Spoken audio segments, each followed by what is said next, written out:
Are you thinking about moving to Stow, Massachusetts? We're experts on Greater Boston and the Metro West area. And in this video, we're going to give you all the ins and outs of what you need to know about Stow, Mass. And we're going to talk about real estate, schools, things to do, and we hope you enjoy. I'm Jane. I'm a realtor in Wellesley, Massachusetts. And hi, I'm Dee Dee. And after 9 corporate relos and settling here 10 years ago, I was lucky enough to get on Jane's team. My channel is all about helping you make informed decisions about relocating to Greater Boston. So we hope you enjoy. And if you are thinking about moving, please reach out, as we would love to help you. So where is Stow? Stow is a little bit further out from Boston from some of the towns we've covered in previous videos. And it's a small town, beautiful. It's got a population of about 7,000, and it is surrounded by Acton, Boxborough, Hudson, Maynard. It's actually equidistant from Boston to Worcester.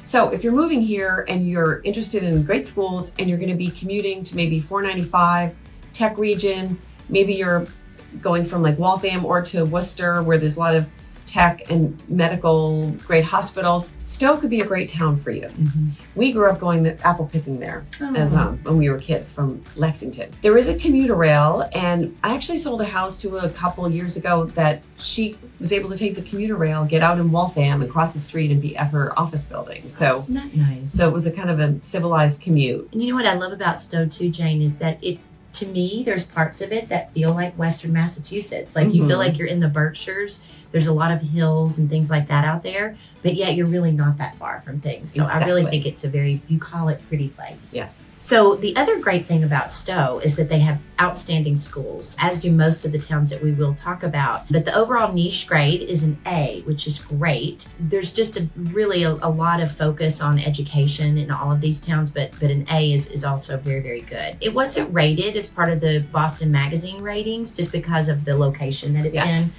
But the niche grade is more than adequate to tell you about the quality. Yes, we also often make reference to the Boston Magazine school rankings list because it breaks down the top, the towns that all get an A+ on niche, kind of gives them a rank, which we look at with, we take with a grain of salt. We feel like the top 25 are pretty much interchangeable. But I would say Stow is definitely comparable with those top 20, but they're technically not Greater Boston. Right. They're more west. Metro West, yeah. Let's talk about some things to do. Yeah, so I am a golfer, so I always look at the golf part. And I love out at Stow, they have the Stow Acres Country Club, which is a really lovely little public 18-hole golf course, which is also, it's nice just to be able to go out. And as I mentioned a second ago, the views are extraordinary. It's really, really pretty out there. So I learned something new. I don't golf. And I've cross-country skied on golf courses. What's the difference between that and a public course? That is an excellent question, Jane. So if it's a private country club, then you will need to either be a member, which some of the clubs out here have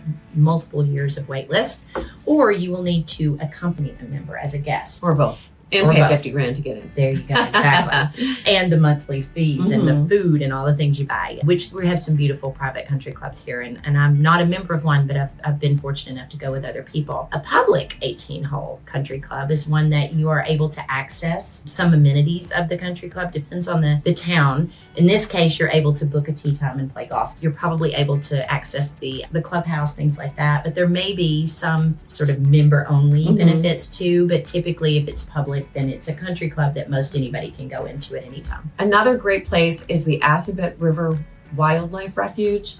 There is 10 miles of paved trails, which is great for walking, biking, great place to take the kids. Beautiful wildlife, lots of bird watching. You can get on it in Marlborough. It goes all the way from Marlborough to Hudson to Stow. Jane, when I moved here, being a Southerner, we really didn't have rail trails. So would you mind explaining exactly what a rail trail is? Sure. Because we don't have those. Yes. So in Greater Boston, the goal is to make all of the old railroad tracks that took people from the suburbs to Boston, a lot of them have been turned into paved trails. So the goal is for these rail trails to be able to connect you from all the way from Marlborough and Hudson all the way through Cambridge to Boston. And I have biked a fair portion of it, and a lot of times you have to hop back on a busier road. But there basically were, once upon a time, they were railroad tracks. Amazing. And there's a terrific one, this is a total aside, on the Cape. You can bike ride on the Cape without going on the major roads through a large portion of the Cape. It's just gorgeous. I love that. That is such a great way to use, something that was already, they've already made the trails through, probably even some mountainous areas, whatever it may be. That's a great way of using that. Exactly. Yeah. So let's talk about real estate. We're going to look at 3 homes that sold in 2024. We're going to look at the least expensive home, a mid-priced home, and the highest priced home that sold in Stow in 2024. For a modest priced home in Stow, we wanted to start with 456 Gleasondale Road. This is an absolutely adorable antique in a little neighborhood called Gleasondale, Gleasondale Village is very popular and attractive and has a couple places to shop. It's on a smaller lot for Stow, but not everybody wants an acre of land. So it's 3 beds, 2 baths. It actually had gas heat and there's central air, which is pretty nice for an antique. So it was actually built in 1918. It's just cute as a button. So here's the exterior. This sold for $550. And it has nice tall ceilings here, hardwood floors, nice little backyard. And you can see this is in the main entrance, nice knotty pine up the stairs. And the kitchen, I believe these countertops are Corian, which is a stone that was popular in the 90s. But it's possible that it's granite, and I just can't tell. But anyway, nice and fresh. You could certainly move right in and use this kitchen. Has recessed lights in the ceiling. That's nice. This could use a cosmetic update, but again, completely serviceable. I might have to change the Hollywood light fixtures right away. I remember from when I was a kid, I thought they were very glam back then. This picture is not doing anybody any favors. We could have done without this one, but clearly it's a large closet that you can walk in with some cabinets. Another bedroom and a cedar closet. So tiled shower. So it's super cute little house, and for $550, that's a pretty good buy, just under 2,000 square feet. For a mid-priced home, I chose 27 Adams Drive, which was on the market for $729 and sold for $725. It's about 2,100 square feet. It has oil heat, but there are ductless mini splits for air conditioning. And it had 2-car garage. It's on an acre. So I thought this had a lot of great things for $725 and really cool contemporary updates. So this house was built in the 70s, so we can definitely call it mid-century modern. And I thought even the exterior paint job, it just made it really interesting architecturally with these, and not even a corner board, but they left the corners stained a different color to match the entrance. Just thought that was super cool. So let's take a look inside because this family did a lot of updates. Now this is a very contemporary railing system with the wire. I forget what it's called.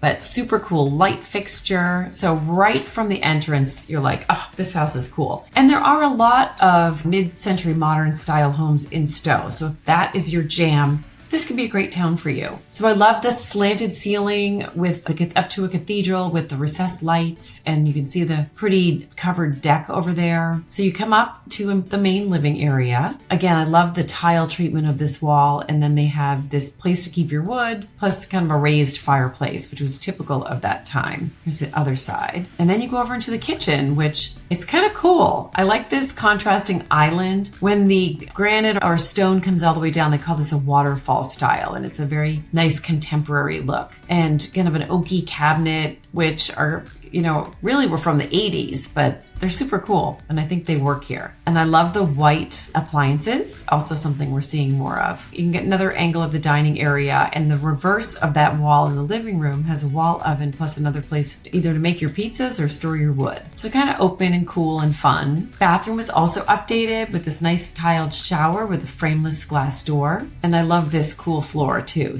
And this is a wall-mounted sink with a vessel kind of style, very contemporary, super cool. Now, my broker would never let us post this picture because she didn't ever want to see a toilet. We had to pretend we didn't have toilets, and I certainly would have moved the plunger. But it's nice to see what stuff looks like. This is another nice contemporary tiling style of stacking it vertically as opposed to staggering it, which is more traditional. And here's a nice example of the high ceilings and a contemporary light fixture. The lower level has another kind of stone feature wall and has a clean out from the fireplace upstairs. But, a nice vinyl plank flooring, super clean, easy to use. 2-car garage. Oh, isn't that nice? They have 2 Mercedes to put in the picture. They don't come with the house, but a nice covered porch on the end. For $725, I think this is a really fun property. The most expensive home that sold in Stow in 2024 was 6 Billadell Road, which was on the market for just under $1.5 and sold for $1.5 even. So this was built in the early 2000s and is a classic New England Georgian style colonial. It's off a more traveled road and kind of near an automotive repair. It still did not hurt it. It was on the market for less than 2 weeks before it went under agreement. Let's take a look.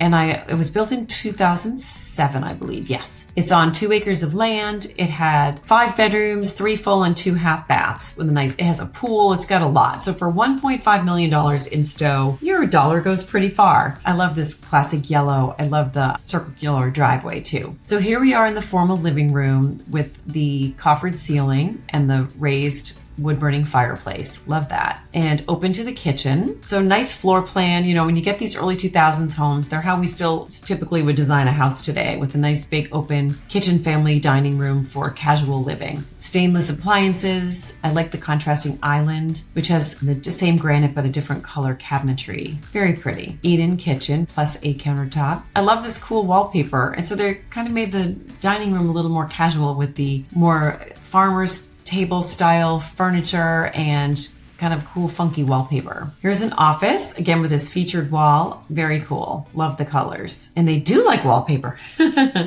Here in the powder room, there's that nice birch wallpaper. And the kids' playroom has a chalk wall, nice tall ceiling. 2-story foyer was very typical of the early 2000s. Cute little girl's room. Love the bed. I remember my son coveted that bed in his back in the day. And a nice big hall bath. This is the primary. The primary bedroom is very large and it's a nice view, room for a sofa, and then also this very pretty bath with a separate soaking slipper tub and a nice big walk-in shower. This is super cute. These rooms are very large, which is so nice. For, you know, if you compare to some of the other towns we look at, you'd get 3 beds and 1.5 baths for 1.5. So if you go just a couple towns over, you get a lot of space. So here we are on the 3rd floor where they have a pool table and a playroom. You can watch TV, but sometimes it's fun to have the playroom on the 3rd floor. A bedroom up here as well. So I love this covered porch. It's screened in. It's actually 3 seasons because it does have glass, but I love a place you can sit outside and enjoy the night air without worrying about the mosquitoes. It's beautifully furnished and there's also a nice big deck. And look at this, there's a built-in hot tub with a bar. My husband really wants to do that in Vermont and we gotta do that. Anyway,